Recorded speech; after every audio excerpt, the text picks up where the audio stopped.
Hello, welcome you all to B Educare.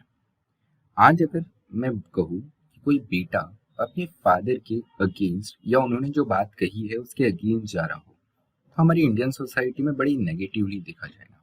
लेकिन आज हम एक ऐसे पर्सन के बारे में बात करने वाले हैं जिन्होंने ऑन पब्लिक प्लेटफॉर्म पब्लिकली कहा है कि माय फादर वाज रॉन्ग और उसी चीज को मैं करेक्ट कर रहा हूँ। आज हम बात करने वाले हैं जस्टिस चंद्रचूड़ की, जस्टिस डी वाई चंद्रचूड़ की।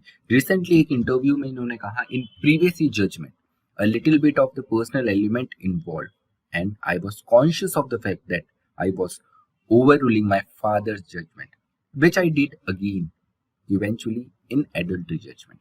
तो एक नहीं, दो बार ऐसा हुआ है कि इन्होंने अपने फादर के ही जजमेंट को ओवररूल किया है।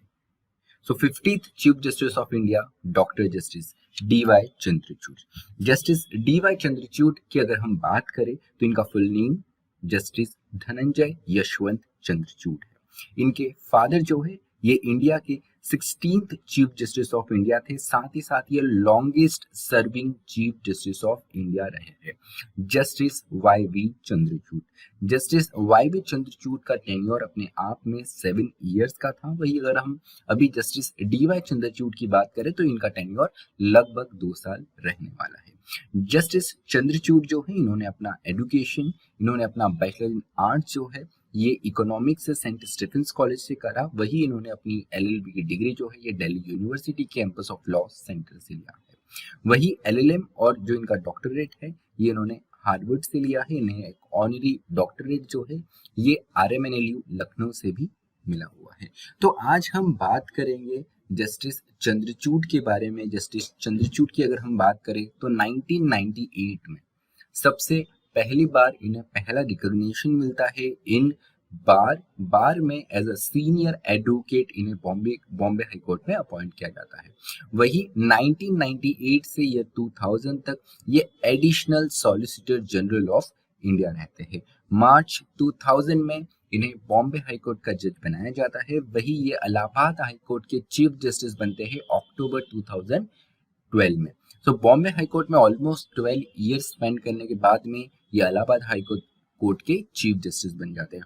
And finally in May 2016 supreme court as a supreme court के जज इन्हें एलिवेट किया जाता है। तो आज हम बात करेंगे इनके 5 इंपॉर्टेंट जजमेंट के, जो कि हमारे किसी भी लॉ एंट्रेंस के लिए बहुत ही इंपॉर्टेंट होता है।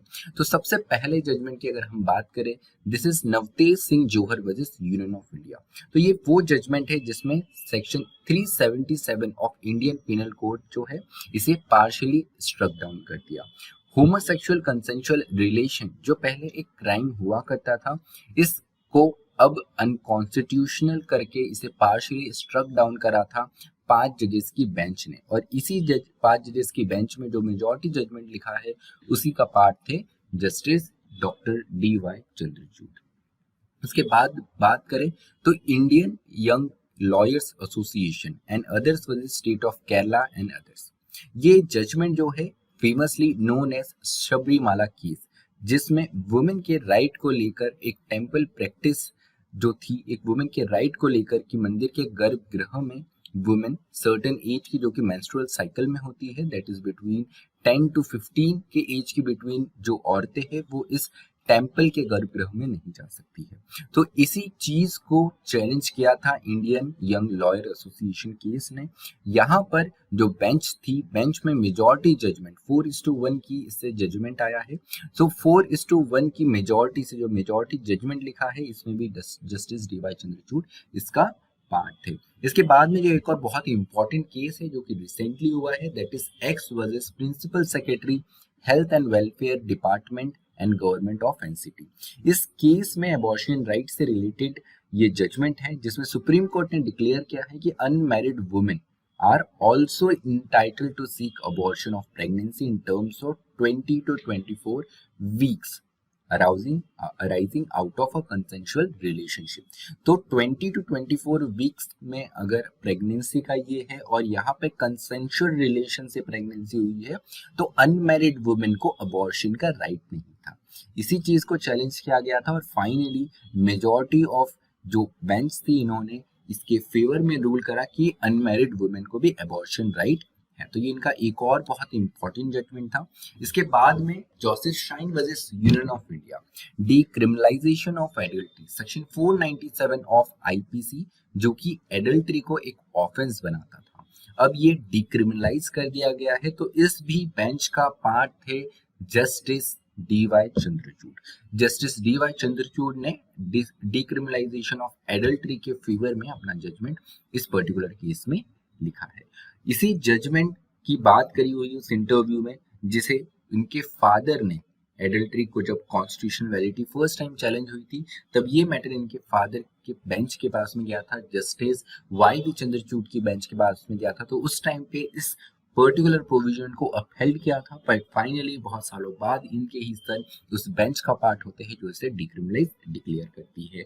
और the last and the very important judgement, K S Puttaswamy and another versus Union of India, right to privacy case भी इसे कहते हैं। तो इस पर्टिकुलर केस में अगर हम देखें तो 9 जजेस बेंच थी और इस 9 जजेस बेंच ने राइट टू प्रिवेसी को राइट टू लाइफ का पार्ट माना।